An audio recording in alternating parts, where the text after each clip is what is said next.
जय श्रीराम. श्री ब्रह्मचैतन्य गोंदवलेकर महाराज यांच्या प्रवचनी या पुस्तकातील आज 27 मेचं प्रवचन.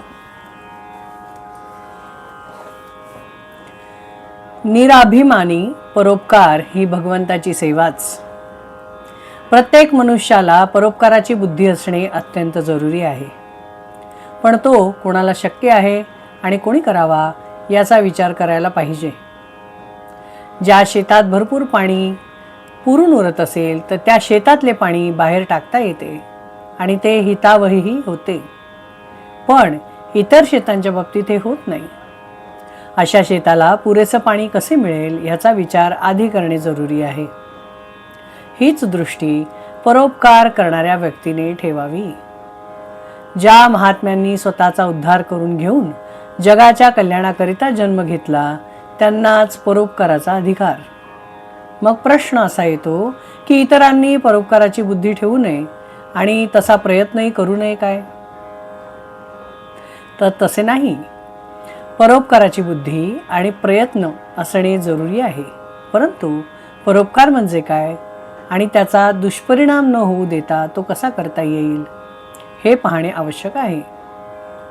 भगवंताची सेवा या भावनेने दुसऱ्याकरता केलेली मेहनत याला परोपकार म्हणता येईल आणि त्यापासून नुकसान होण्याची भीती नाही.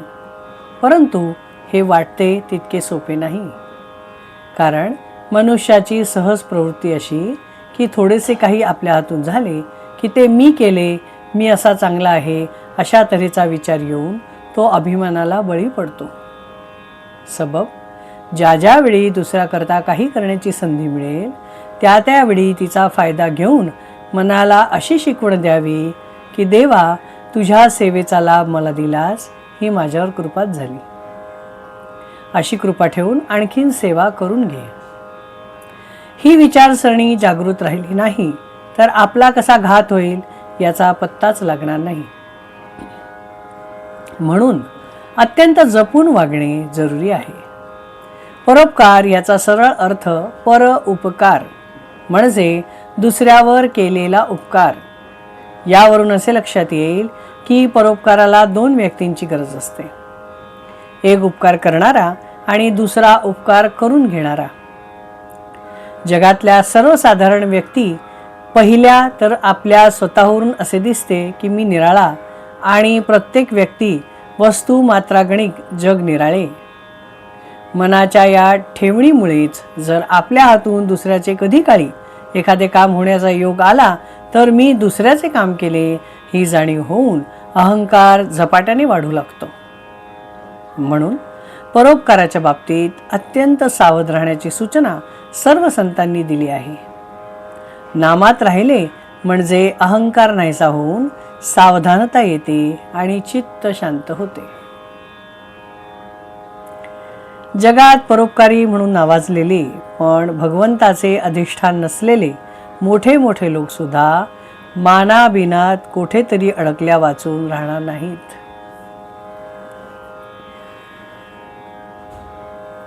इस प्रवचन में कहा गया है कि परोपकार करना यह भावना होना बहुत ज़रूरी है, हर इंसान में होनी चाहिए.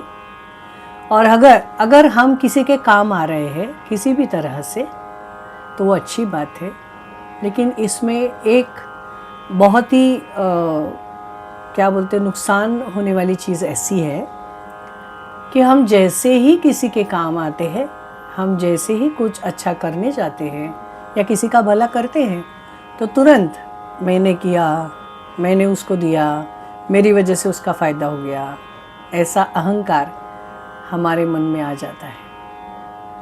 तो ये ना होना बहुत ज़रूरी है. अगर हम किसी के काम आए तो उसे भगवान की मर्ज़ी समझकर भगवान को बोलना चाहिए कि तूने मुझे अच्छा सेवा का मौका दिया और ऐसे ही मौके तू मुझे बार बार दे, मेरी तरफ से सेवा हो जाए, यही बहुत बड़ी बात है. इसमें अभिमान करने लायक कोई भी चीज़ नहीं है.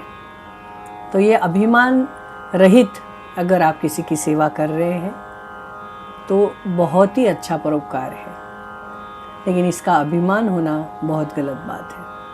तो निराभिमान होकर परोपकार कीजिए अगर आपको करना है. और ये भी देखिए कि पहले हमारी आवश्यकताएं पूरी हो रही है और हमारे पास अगर ज़्यादा कुछ है जो हम लोग दूसरों से बांट सकते हैं तो ज़रूर कीजिए। अपने घर के लोगों को दुखी करके उनकी चीज़ें लेकर दूसरों को देकर कोई परोपकार नहीं होगा। नामस्मरण कीजिए, खुश रहिए। श्री राम जय जय राम। श्री राम जय जय राम। श्री राम जय जय राम। श्री राम जय जय राम। श्री राम जय जय राम। जय श्री राम। जय श्रीराम। आजच्या प्रवचनामध्ये मी प्रवचन ऐकत असताना माझ्या लक्षात आलं की एक वाक्य मी चुकीचं वाचलं. वाक्य नाही, एक शब्द माझा चुकला, तेवढा मी इथे जोडून हे प्रवचन पूर्ण करते. जगातल्या सर्वसाधारण व्यक्ती पाहिल्या तर आपल्या स्वतःवरून असे दिसते की मी एक निराळा आणि प्रत्येक व्यक्ती आणि वस्तू मात्रागणिक सर्व जग निराळे. मी एक व्यक्ती पाहिल्याच्या जागी पहिल्या असं म्हटलं, त्याबद्दल मी माफी मागते. हे तुम्ही ऐकून त्या प्रवचनामध्ये मी ॲड करते. जय श्रीराम.